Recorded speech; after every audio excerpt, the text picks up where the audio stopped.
Thanks, Ali. On the 3rd of November 2023, Hezbollah's leader, Hassan Nasrallah, who we've already discussed, gave his long awaited first speech since the start of the Israeli genocide on Gaza and since the Palestinian resistance operation known as Al-Aqsa Flood began on the 7th of October. In that first speech, Nasrallah spoke for many in the Arab world when he made clear that the mainstream Western media narratives about alleged Palestinian massacres and rapes of Israelis were all lies, lies that had their origins in Israeli government propaganda. And what Nasrallah said was, when the commissions eventually come out, the world will see that the civilians were killed by the bombs and bullets of the Israeli military, which was acting in a state of crazed madness. And Nasrallah also said that testimony from enemy media, Israeli media in other words, is showing that those who say Hamas killed civilians during Al-Aqsa flood are wrong.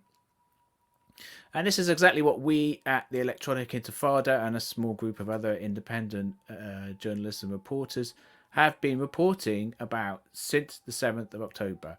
Israel killed hundreds of Israelis during the Palestinian assault that began that day. Many, if not most, of the dead 1,150 or so Israelis were killed by the Israeli military itself due to its national murder-suicide pact known as the Hannibal Directive. And what Nasrallah said about the Israeli commissions of inquiry eventually admitting that it was the Israeli military that killed the civilians may be now starting to come to fruition.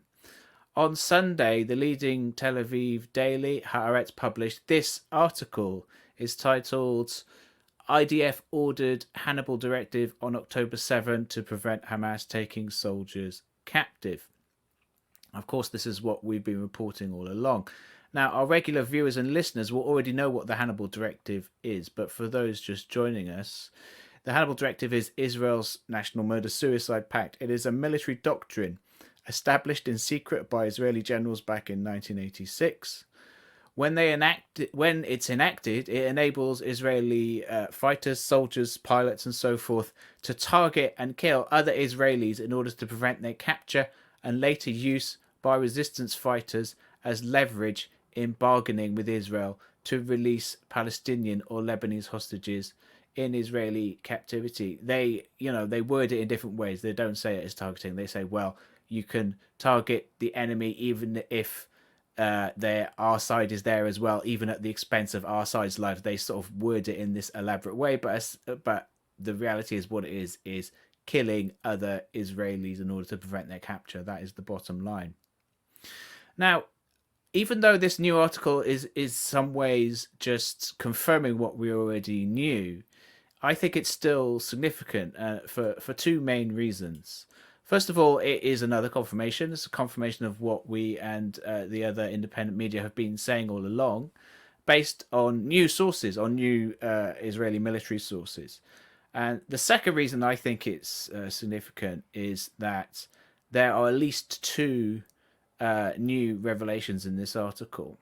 Number one, the Hannibal Directive was ordered even more explicitly than we knew for certain so far. So if you look at this part of the article, what it says is, quote, one of these decisions was made at 7:18 a.m. That is on the 7th of October. At 7:18 a.m. when an observation post at the 𝐓𝐡𝐞 outpost reported that someone had been kidnapped at the Erez border crossing, adjacent to the IDF's liaison office. Hannibal at Erez, came the command from divisional headquarters. Dispatch a ZIC. The ZIC is an unmanned assault drone, and the meaning of this command was clear. End of quote. So just to emphasize there for people who are listening, the words Hannibal at Erez are in quotation marks in the original Haaretz article.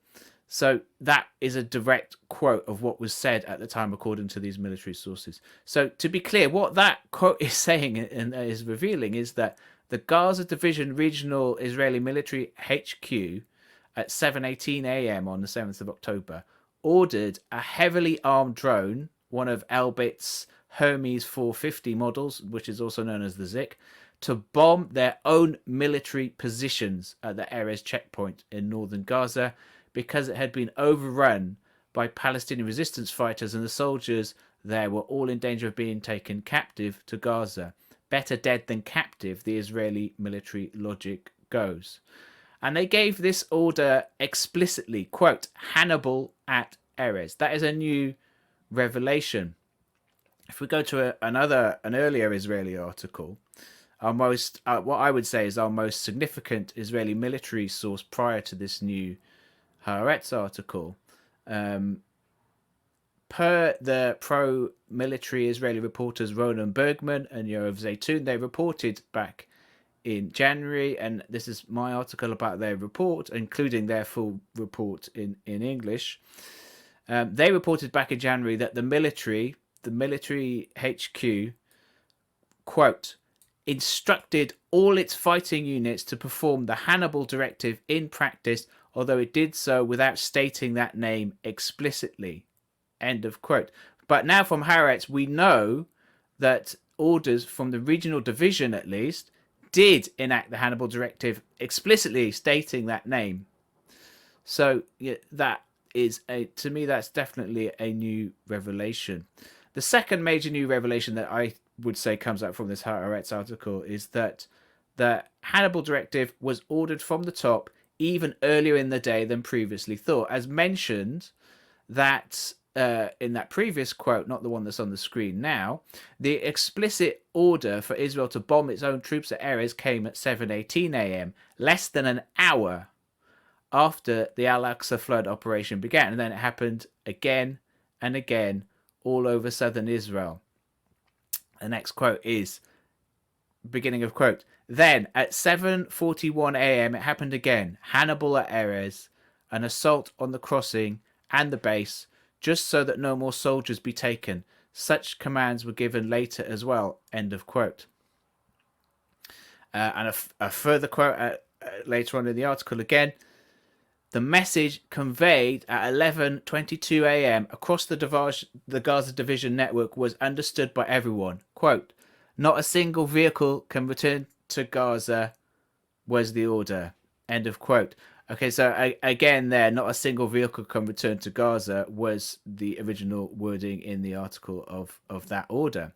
So again, very early, before 12 midday, and 12 midday is the time that Bergman and Zaytun in their article in January had previously reported that the Hannibal Directive was ordered from Israeli military HQ in Tel Aviv. It's also worth mentioning that Haaretz is a latecomer insofar as reporting this issue in a headline rather than burying it in passing in another article about something else or a related issue. In fact, the only time they've been making a story out of this is to attack us and the other small group of independent outlets, such as the Grey Zone and Mondoweiss, those of us who've exposed these Israeli massacres of Israelis that took place on and soon after the 7th of October. The Israeli media have been reporting on Hannibal, but mostly in Hebrew only. The Haaretz's competitor, Yediot Ahronot, reported back in January. In that long piece I mentioned a little earlier, which was co-written by the New York Times journalist Ronan Bergman, they confirmed from top Israeli military sources that at midday on the 7th of October, Israel's Supreme Military Command in Tel Aviv ordered all units to prevent the capture of Israeli citizens at, quote, any cost, even by firing on them. So that article has still not been translated into English by the publication itself, but we did our own professional Hebrew translation, which you can read in full at the end of this article you can see of mine that you can see here on screen, which we published back in January. Is titled Israeli HQ ordered troops to shoot Israeli captives on 7 October, for those who are listening. And now Haaretz has confirmed that Hannibal was widely used on the 7th of October after previously ridiculing the idea. So at the Electronic Intifada, we've been reporting on the Hannibal doctrine since way back in 2014 with this article of yours, Ali, and we've been reporting on the Hannibal, which was titled "Did Israeli Army Deliberately Kill Its Own Captured Soldier and Destroy Gaza?" Ceasefire. This was during the Israeli invasion of Gaza in 2014, August 2014, of course. So we've we've been reporting on the Hannibal Doctrine's use in this current round of Israeli violence since, and I did check on this, the 9th of October 2023 in an article by our colleague Maureen Murphy. And Ali, you and our colleague David Sheen were the first reporters in English to reveal that Israeli forces shot their own civilians in Kibbutz Be'eri, reporting on the testimony of survivor Yasmin Porat in this important article from the 16th of October titled "Israeli Forces Shot Their Own Civilians, Kibbutz Survivor Says." And finally, for this segment, I want to mention our dear friend and contributor, the late author, poet, and literature professor Rifat Al-Ariya. He warned us all immediately on the 7th of October itself in this tweet. He posted, he showed a video of this actually happening, breaking. Israeli warplanes target and kill some of their own Israeli captured soldiers as they are transported into Gaza. And the video did show that. The video was released by the Israeli military itself. Rifat, of course, was murdered by Israel in December, and he himself was convinced that his death, should it come, would have been revenged by Israel for his tireless speaking out against Israel's crimes. It's good that Haaretz is finally and reluctantly acknowledging a small part of the truth about the 7th of October. But why, for some in the West, does it take Israelis reporters to confirm what Palestinians have been saying all along before Palestinians are believed? Ali, I want to come on to your analysis because I know you've been reporting this and following this story closely too. But first of all, I want to come to you, Rania. I mean, I know you've been covering this issue at Breakthrough News too. So, and I know you've read this Haaretz article. What did you make of it and its significance?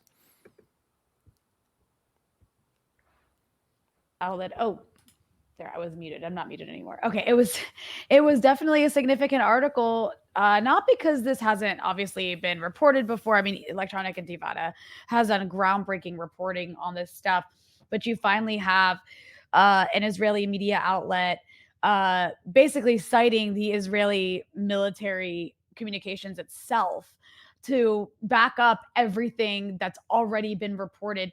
What I think is fascinating is, I mean, I haven't checked in the last few hours, but as far as I've seen, this has not been picked up by American mainstream media outlets.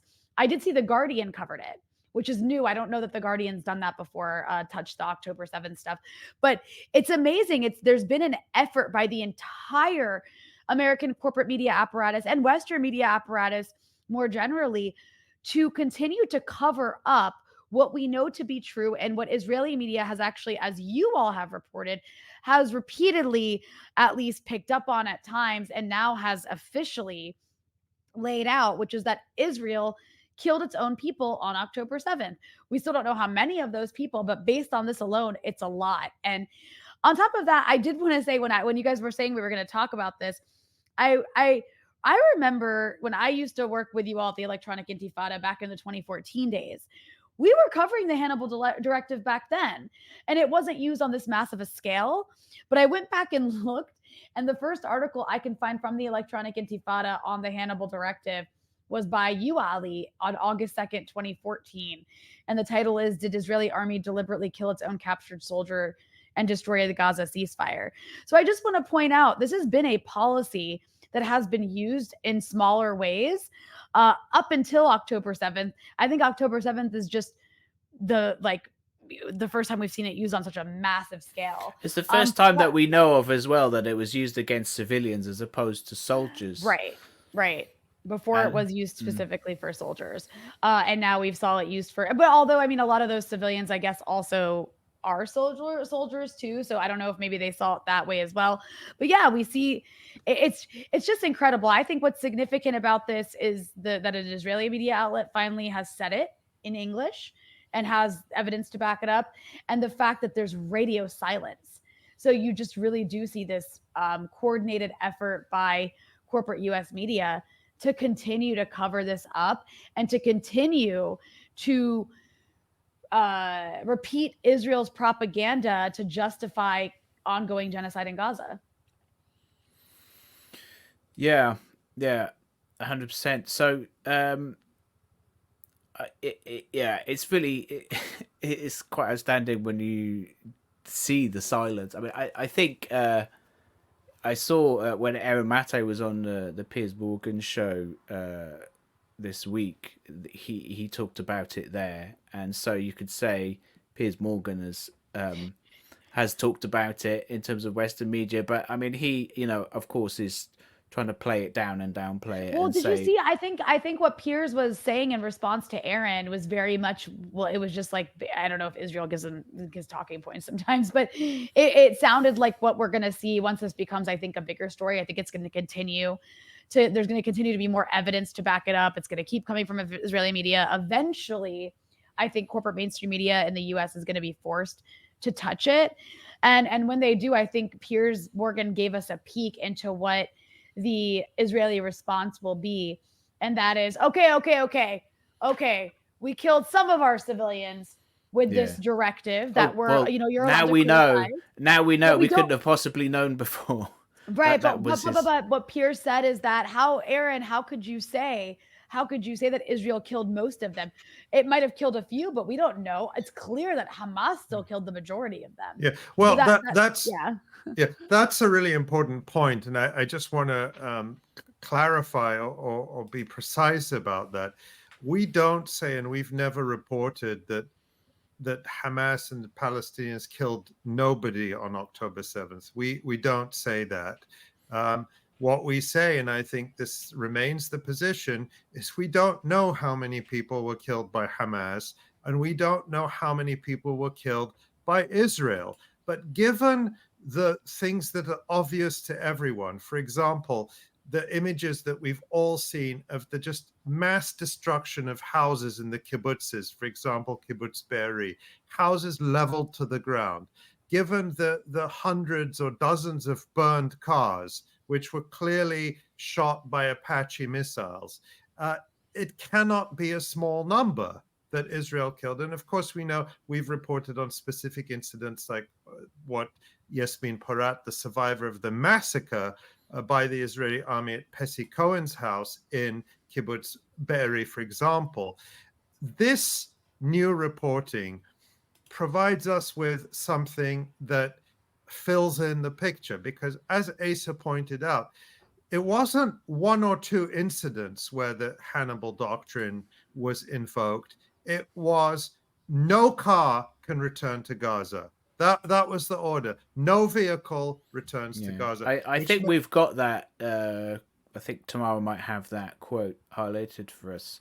Talk about that, Ali. Like, what was your take on it? The other words that you pulled out of the article, in terms of the orders that were given, was that the Gaza boundary area would be turned into a killing zone, which meant that everything has to be shot at. And we know already from the reports that came out quite soon after October 7th that the Israelis had, and this is from some of the reporting from Yoav Zitun, the military correspondent of Yediot Ahronot. I remember this very sort of, this phrase sticks with you. He talked about 28 Apache helicopters, which is like almost the entire fleet they have, going back to base, refilling their ammunition, going up into the air, emptying their bellies. That was the term he used. Of these, and what are they armed with? They're armed with these high-power machine guns that just destroy everything. They fire not like they fire grenades. They're firing grenades that actually explode. These are not just normal bullets. So they hit a car, they destroy everything. So it cannot be a small number. That's why we use the phrase many, if not most, because we don't know. And without an independent investigation, we will never know. And we may never know because Israel has destroyed so much of the evidence. They demolished kibbutz houses. They buried cars. They buried many of the cars. Of course, they buried the bodies. So we may never know. But to come to the point that you make, Rania, about the radio silence and the lack of coverage, while you were speaking, I just did a search on the New York Times website. I thought, well, maybe we missed something. Their only mention of the Hannibal Directive, or the most recent mention of the Hannibal Directive in the context of Israel, is from August 15th, 2018. And this is the headline: Israeli military clears itself of wrongdoing in 2014 Gaza War's Black Friday. A very New York Times headline for you. And then the only other mention of the Hannibal Directive comes from 2016. And the headline is: Israeli military revokes use of maximum force to foil captures. So they actually claim that the Hannibal Directive had been revoked, which maybe it had at that time, but it's certainly in use now, or was in use on October 7th. And the Washington Post, I did a quick search as well and found nothing. So they all, again, I've made this point before, all of these newspapers, they have bureaus in Jerusalem. The first thing they must do every morning is scan the Israeli press, look for what the big stories are in Israel. So they all saw this report in Haaretz. They all know it's there. They presumably had all seen the reports in Yedi'at Ahronot and other Israeli outlets. And they made a decision: we are not going to report on this. We are not going to touch it. And it's not just with this new Haaretz report.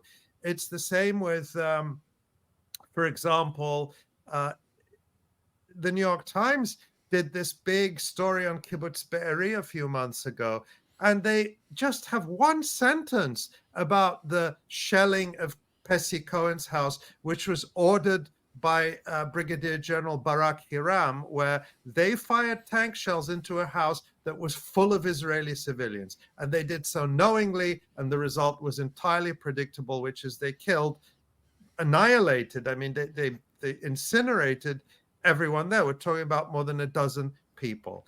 And that one sentence in the New York Times was enough to set off a big firestorm in Israel over this.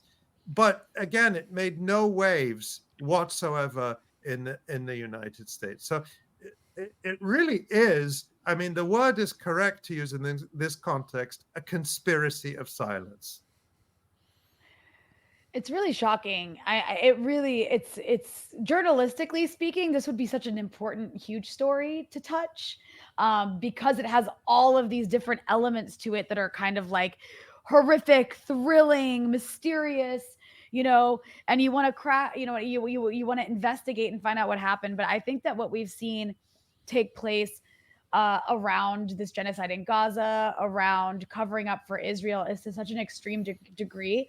All of us knew that the U.S. media runs cover for Israeli war crimes, but to see this level of, it's as if every single paper has an editor whose job it is to cover up for the Israelis and to make sure, the Palestinian humanity is erased. And Israel's criminality is whitewashed, and Israel's portrayed as a victim. Like, it's as if everybody just has an editor there to do that. And I find it really shocking and almost hard to believe if it wasn't right in front of us. And you see it with everything. You see it with the fact that Israel can make up a crazy lie that's easily disproven, whether it's like a mass rape hoax or whether it's about, 40 beheaded babies. And every media outlet just falls in line. And also, I think it's a lesson into just how so much of the corporate media apparatus is completely aligned with like the State Department. And it's not just on the issue of Israel. I think this is just one of the most extreme versions of that dynamic. Yeah, 100%. Yeah, definitely. Well, we actually do have an episode of the podcast with David Sheen, with our colleague David Sheen, on this issue coming up soon. So, and I'm sure we'll be following very closely any and all further developments on the story. If it does eventually break through to the mainstream media, you never know. You muted Ali, early. muted. One final thing on this, which I think we can't leave out of this discussion, is there's the obvious, like, regular routine cover for Israel, but why is it so important for them to cover up this particular major fact? What's at stake here? And what's at stake is that the claim that Hamas murdered all of these people deliberately, they still keep using the figure 1,200 people, which includes, hundreds of military personnel and so on, is the pretext for the genocide that they have all justified and supported. So they are so invested in that false narrative that Hamas did all this. Again, I'm stressing, we do not say that Hamas didn't kill anyone on October 7th. Not even Hamas says that. But Hamas, what if they killed 50 people? What if they killed 100? What if they killed 200? I don't know the number, but that's not the same as saying they killed 1,200 or 1,500 as it was initially. And in these brutal ways, burning them, which we know is all lies now in terms of the stories that were told by Barak Hiram and Golan Vach and other senior officers that we've covered in the past. What's at stake for them is that if they undo the basic narrative of October 7th, the false overall narrative, it exposes even more their complicity in this genocide. And the New York Times, the Washington Post, the mainstream media in the West generally are in part responsible for this genocide, and that has to be said. Rania, we're only going to detain you for a couple more minutes. I want to give you a chance to address that or address any other issues or points that you think we missed in this very rich and wonderful discussion. Well, I wanna first of all thank you for allowing me to join you for this wonderful discussion. It was Our completely pleasure. voluntary. I've been detained here. I just want to throw that out there. That's what probably I- wasn't a good word. It wasn't a good word. It wasn't intentional. Yeah. This is the Iranian occupation. No, I mean, in all seriousness, I think that we covered so much. I guess I would just want to add, and I don't have the answer to this, but one thing that I've been thinking a lot about as I follow very closely the Lebanon side of things and what could potentially happen here. I mean, there is a war happening in Lebanon. It's just not all out war. And I hope it doesn't become all out war, because that would be quite devastating for Lebanon. And I think the region, despite what Israel might be doing to itself in the process of that. But I know that there's this mentality that the Israelis have had about presenting themselves as what they call a mad dog, right? I can't remember. You would know better than me, Ali, which prime minister came up with that sort of slogan of we need the world to think we're a mad dog so that they'll be too scared to mess with us. But I think it was actually Richard Nixon. Oh, was it? I feel like there was an Israeli prime Kissinger. Minister. Yeah, but they adopted the same. Okay. The same, yeah. Well, okay. Well, they're all on the same team. So, but the idea of Israel as being this irrational monster that you don't want to poke or else, you're going to get massacred. And I think that there definitely has been a level of Israeli logic to how they've dealt with Lebanon. And even with Gaza, by the way, in the sense that they have a mission, and their mission is not to destroy Hamas. Their mission is to ethnically cleanse and kill as many Palestinians as possible. And that's what they're doing, right? There is a disgusting, evil logic to that. And with Lebanon, there is a logic that they're operating under in the sense that Hezbollah can do a lot of damage to them, and potentially Iran as well, should they provoke an all-out war. And that is kind of pushed Israel or prevented Israel, I should say, from going all the way, as well as some American red lines, though red lines is maybe too generous of a term there. But the reason I raise all that is I've been thinking a lot lately about whether or not we're depending too much on Israeli rationality. Because while Israel is somewhat of a rational actor, it's also not. I mean, it's run by insane people who seem to have really over the top, overly confident ideas of their capabilities, and seem to actually increasingly be willing to pay a pretty large price for accomplishing their insane missions, or at least trying to. I mean, even with the Hannibal Directive, we see a bigger appetite by the Israelis to sacrifice their own people. They didn't used to have that sort of appetite. I mean, a couple soldiers would be killed in the past, and the entire country would lose it. Yeah, there was a Whereas now reason you, that they kept it secret. It was a secret doctrine initially, and it yeah. only came out over the years. Yeah. And now they're willing to use it on a mass scale against their own people. And so I don't know. And I think there's a lot of political calculations being made by Israeli leaders. So all that's to say, sometimes I'm not sure. Sometimes I'm like, no. Israel would be suicidal and crazy to go any further than it has. But look how far they've already gone. And also look at who's in charge and look at what they're saying. And yeah, they are just words. And what is that saying about, like, the dog who barks the loudest, having like the weakest bite or something? But still, I don't know. I don't know if sometimes, and when I say we, I just mean, I guess, generally those I typically agree with. So I'm including you on this. I don't know if sometimes when it comes to the broader region, we're being a little bit overly confident in Israel's so-called rationality. Thanks for watching this video. Please subscribe to our YouTube channel, hit like, leave a comment. These engagements help us with the YouTube algorithm, and it helps us to get around Silicon Valley censorship as much as possible. It does make a difference. You can also support our journalism by going to electronicintifada.net and clicking on donate now. Thank you.